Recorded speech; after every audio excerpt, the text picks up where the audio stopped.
Bonjour tout le monde, ici Eric Joux de Mirabel. Ce petit vidéo-là, c'est pour ce qui est de l'équipement. J'ai rencontré un nouveau client, puis il m'a posé des questions sur le choix des skis, l'équipement, les bâtons et les bottes.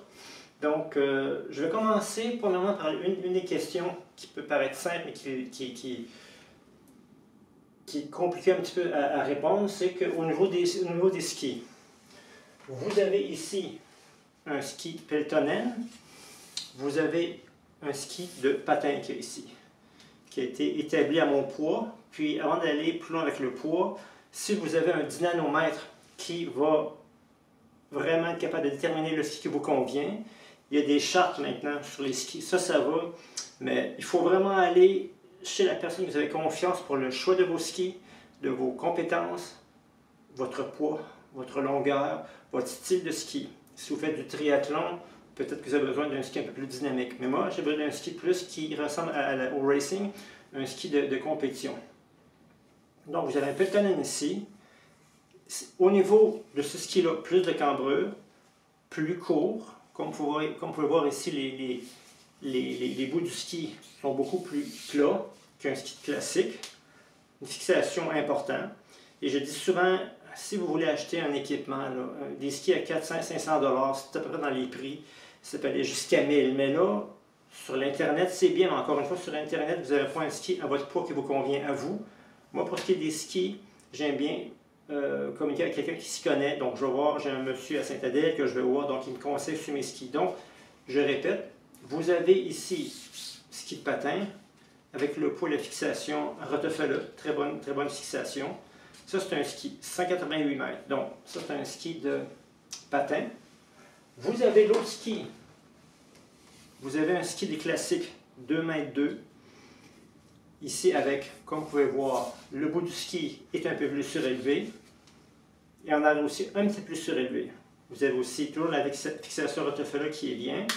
Et puis, la question qui m'a été posée, qui est une bonne question, c'est que si vous avez un ski des classiques, vous devez avoir deux sortes de produits. Un produit qui vous sert de grippe. Ça, c'est un phare de grippe que vous mettez en dessous ici. Moi, j'ai déterminé la longueur ici de ma section de fartage de la grippe pour aller dans les montées. Et vous avez une autre section qui est une section de glisse. Ça, c'est important. Un ski de fond, ça glisse. Et au niveau des montées, ça va agripper pour les montées. Donc, comme vous pouvez voir ici, il y a une petite groove à l'intérieur. Donc, le petit crayon sert à enlever le surplus de glider que vous avez ici. Chaque bout. Et puis à quoi ressemble un glider? Ça, c'est un glider de la compagnie Swix. Vous avez aussi Maplus, une autre compagnie. Donc là, il y a beaucoup de compagnies qui sont bonnes, mais pour revenir à la base, au niveau du ski, même chose. Classique. Et pas de patin, c'est pas la même technique, c'est pas la même chose du tout. On m'a demandé si un ski de classe pouvait faire sur le patin. Non, c'est pas la même chose. Vous n'avez pas la même cambrure, le bridge, qu'on dit en anglais, le pont que vous avez ici, que dans les deux techniques. Les techniques, c'est différent. Plus cardio, VO2 max classique, plus au niveau physique avec le skating. Donc, c'est très important de faire un choix. Mon client, moi, c'est du classique qu'il veut faire, donc je vais aller l'amener qu'un ski 2 mètres 2, 1 mètre 80 pour les débutants, puis plus la personne a une bonne technique, plus la longueur elle est longue. Donc je répète, ça c'est important pour les gens qui ne sauraient pas. Vous avez ici la grippe qui sert au niveau des montées et vous avez aussi au niveau du phare de glisse qui est ici au bout de chaque ski. Ça c'est important. Il y a même des techniciens en Europe où ils fassent le ski au complet uniquement pour avoir de la glisse, aucune grippe, sauf que moi je me suis rendu compte que juste la double poussée ça peut être fatigant, donc j'ai mis les deux, phare de glisse, phare de grippe, très important pour avoir une belle randonnée, puis aussi une technique. Ça je reviens souvent là-dessus.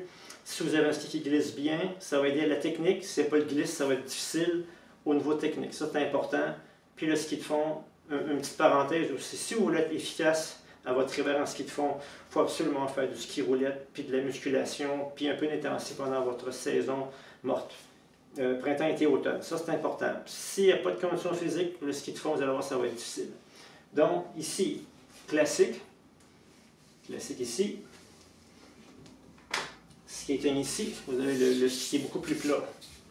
Ça, c'est les skis. Deuxième étape, au niveau des bottes. On conseille souvent de commencer par choisir les bottes.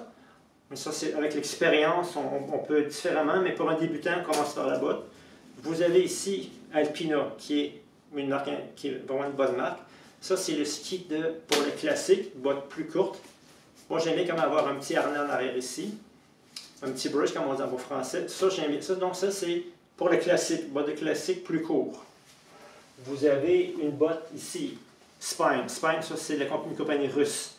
Donc, j'ai ça depuis plusieurs années, ça va très bien, bon confort, même à moins 20, moins 25, ça tient bien la route, on n'a pas trop froid aux pieds. Mais comme on peut voir, la botte elle est plus haute, la botte elle est plus solide aussi. Donc, c'est important, botte skating, botte patin plus haut, plus de rigidité.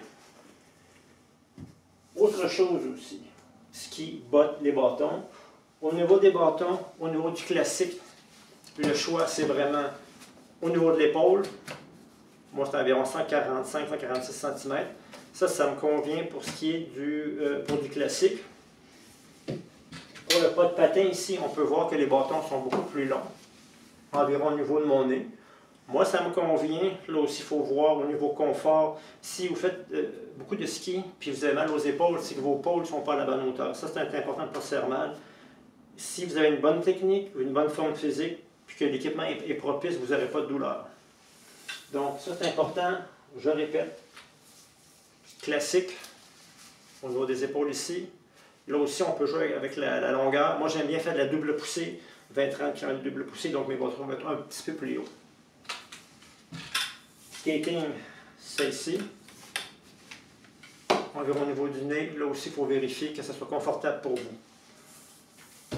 Ce petit premier, cette vidéo-là, on va la diviser en deux. Là, j'ai le côté technique, côté équipement. Là aussi, au niveau de vos skis, allez chez quelqu'un que vous avez confiance. Vous devez 10 nanomètres, c'est pas 10 nanomètres, au moins avoir un ski qui est à votre poids. Si vous êtes habile en ski classique, des skis 2 mètres 2, 2 mètres 5, 2 mètres 7, c'est bon.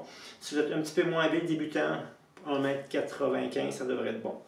Là aussi, encore une fois, je conseille à mes clients, allez louer de l'équipement, allez l'essayer si ça vous intéresse. Après ça, revenez-moi là-dessus. Donc, si vous faites du ski 2-3 fois par année, peut-être pas besoin de moi, mais je vous dis, pour un choix d'équipement, dépenser un petit peu plus, ça vaut toujours la peine. Donc, première vidéo sur l'équipement, maintenant c'est réglé pour cette première partie-là. Si vous avez des questions, téléphone, email, contactez-moi, donc ça me fera plaisir de répondre à vos questions. Ciao!